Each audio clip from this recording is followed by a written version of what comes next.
The Republican US House Speaker in the last 24 hours, Kevin McCarthy, is now calling for a formal impeachment inquiry into President Biden, citing allegations of corruption relating to his family's business dealings. Peggy, thank you for your time, but this means, does it not, that the Republicans are sick and tired of the attacks on Donald Trump and have now taken the gloves off?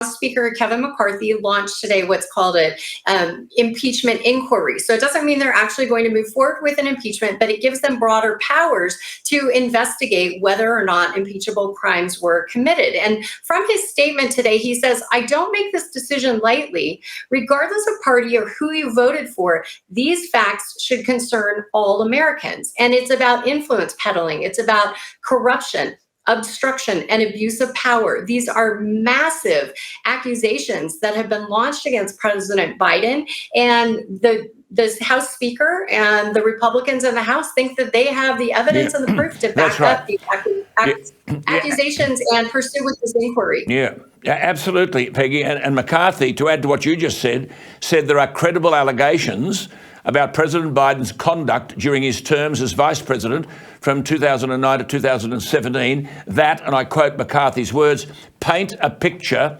of a culture of corruption.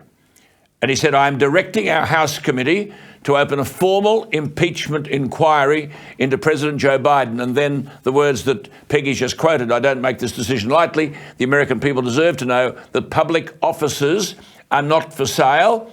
He said, McCarthy said, "Through our investigations, we have found that President Biden did lie to the American people about his own knowledge of his family's foreign business dealings." Now, Peggy, as I understand it, the House Oversight Committee found last month that when Mr. Biden was vice president, the Biden family and business entities related to his son, Hunter Biden, received more than $20 million in payments from foreign entities, including from Russia and Ukrainian oligarchs. Now, hello, this is very, very serious stuff, surely. It is. And there's evidence that up to 9 members of the Biden family have also received payments. And the Democrats continue to say there's no evidence. But what more evidence do you need than the IRS whistleblowers, than these bank transactions, than Hunter Biden's laptop with photos and emails and pictures?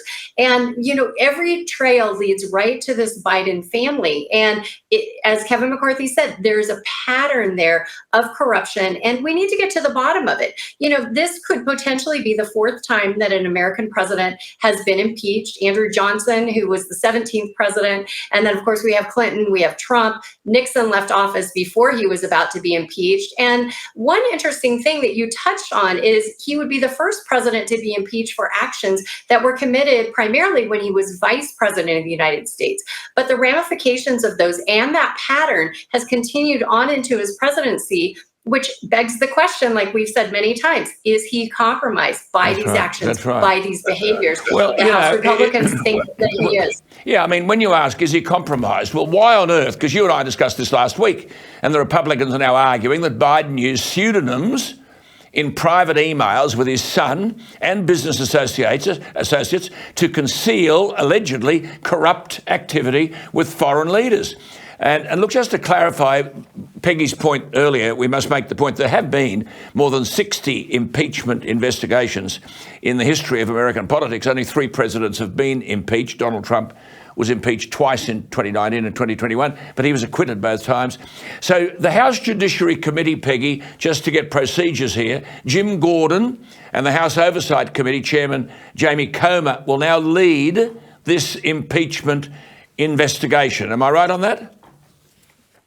That's correct. And so they'll have to see where the evidence leads them. And, when Kevin McCarthy says that he doesn't start this process lightly, it's true, because the likelihood of him getting 2/3 of a vote in the Senate where it's Democrat majority is fairly unlikely. And so at that point, then the Democrats could say, well, they looked into it and there was nothing there, and in essence, exonerate Biden. But Kevin McCarthy also had to take into consideration what the Republicans who will be running for re-election also would be asked by their constituencies. There's an overwhelming amount of evidence, and they would be asked why they didn't investigate this corruption, which the American people need to know whether or not these facts are there.